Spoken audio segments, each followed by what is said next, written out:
Hello everyone, how are you doing? This is MD Tech here with another quick tutorial. In today's tutorial I'm going to show you guys how to turn on or off spell checking in Windows 10.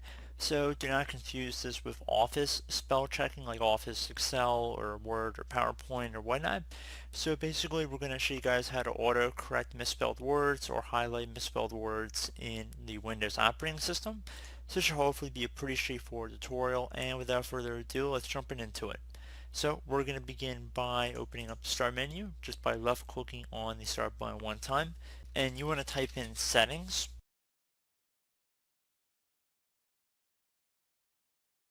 One of the best matches should come back with Settings right above Trusted Microsoft Store app. You want to just left click on that one time.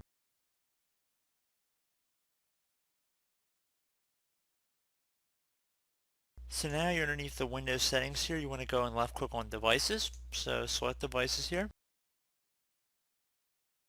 And then on the left side you want to go underneath Typing. So left click on Typing.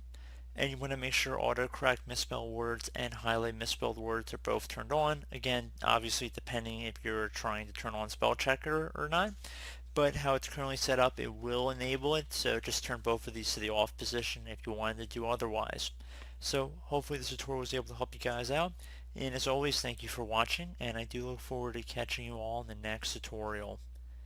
Goodbye.